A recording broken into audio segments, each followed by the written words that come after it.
Fellow Ghanaians, good evening. 5 days ago, on 6th March, at the Baba Yara Sports Stadium in Kumasi, on the occasion of our nation's 63rd Independence Anniversary celebration, I gave an update on the measures put in by government in response to the novel coronavirus disease, which has so far affected some 118,000 people across the world, resulted in the deaths of some 4,000 persons, and is wreaking havoc on the global economy. WHO has now characterized it as a pandemic.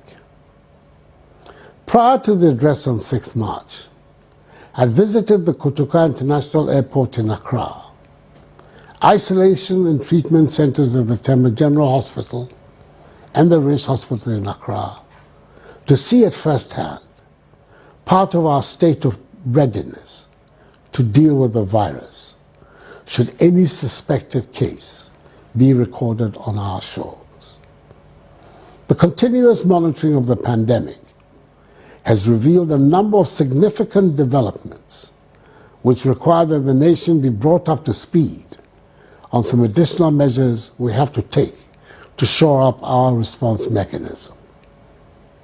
Fellow Ghanaians, as you may have heard in the news, Burkina Faso, our northern neighbor, has confirmed her first 2 cases of coronavirus infections. Togo to our east has 1 confirmed case, and Côte d'Ivoire to our west also has 1 confirmed case. Several countries in Europe, like Italy, where we have quite a large population of Ghanaians, have, as a result of the surge in infections, escalated dramatically their response to the outbreak. Thus far, our points of entry, such as our airports and land borders, continue to show satisfactory preparedness to screen all entrants into Ghana. The Ministry of Health has designated a quarantine facility that can hold infected persons, whilst regional hospitals are preparing isolation centers for holding suspected cases. Our country's 2 main research institutions, the Noguchi Memorial Institute and the Kumasi Center for Collaborative Research, which have the capacity to investigate and confirm or otherwise suspected cases of coronavirus infections, have been very supportive in this regard. So far, they have found that the 57 suspected cases, as of today, Wednesday, 11th March, have proved negative. However, it is imperative that we step up our preparedness to ensure that beyond these initial satisfactory measures, we adopt a whole-of-Ghana approach in adequately preparing for a possible hit within our borders. In order to do so, at my prompting, the Minister for Finance has made available the CD equivalent of 100 million United States dollars to enhance our coronavirus preparedness and response plan. That is to fund the expansion of infrastructure, purchase of materials and equipment, and public education.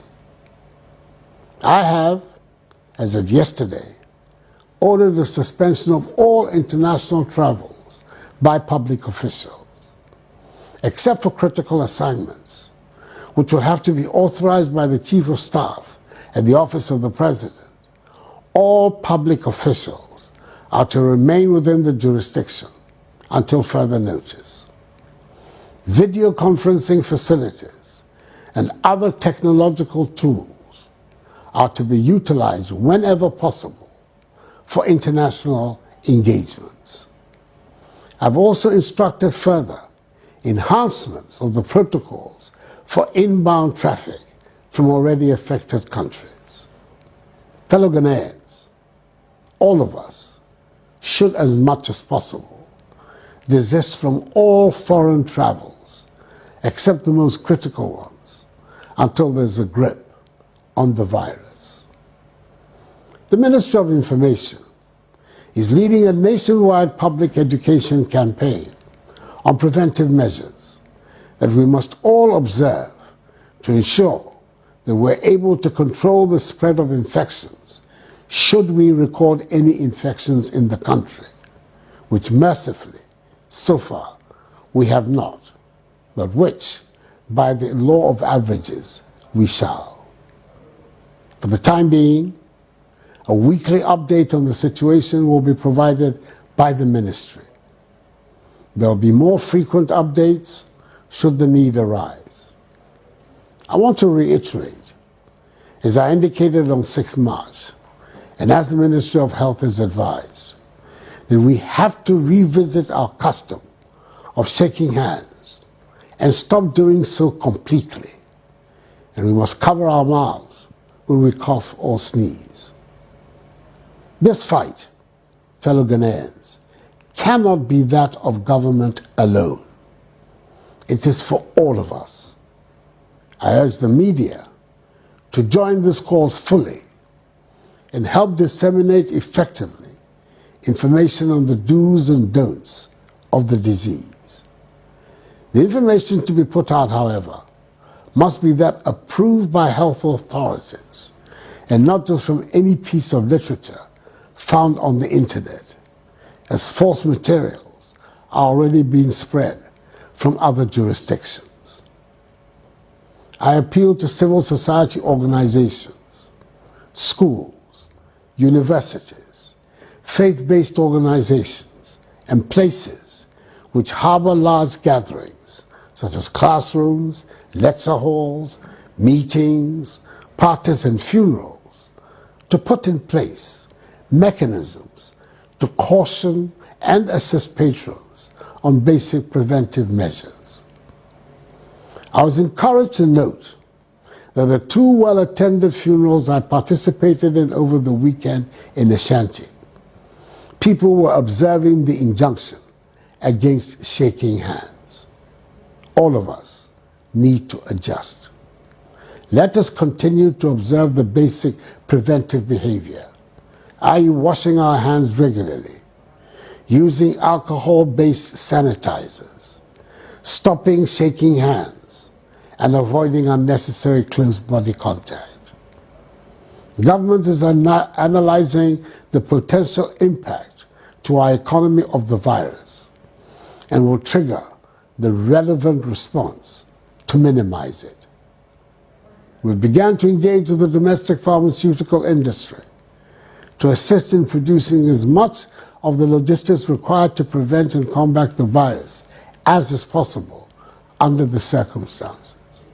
Indeed, we must take advantage of this crisis to strengthen our domestic productive capacity so we can advance our self-reliance and reduce our dependence on foreign imports. Necessity, they say, is the mother of invention. We're grateful to the World Health Organization, WHO, the World Bank, the International Monetary Fund, and Friends of Ghana for the assistance they have so far provided and for the pledges made in support of our fight. We shall continue to work with them to defeat the spread of the virus. I'm confident that together, with all hands on deck, we will be successful in weathering this storm. May God bless us all and our homeland Ghana and make her great and strong. I thank you for your attention.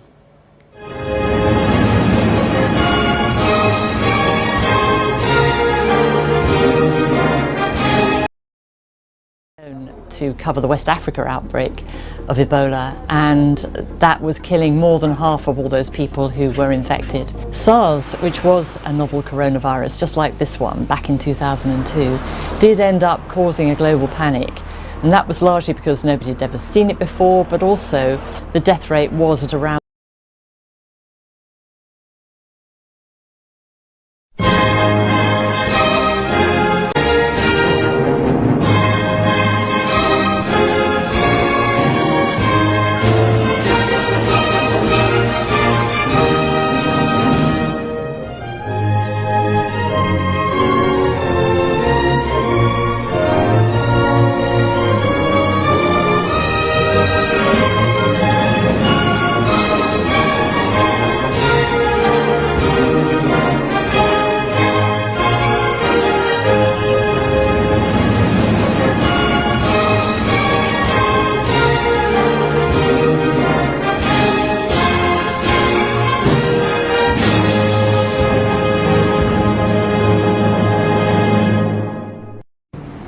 Fellow Ghanaians, I've come into your homes again this evening to provide an update, as I promised, on the measures taken by government to combat the coronavirus pandemic.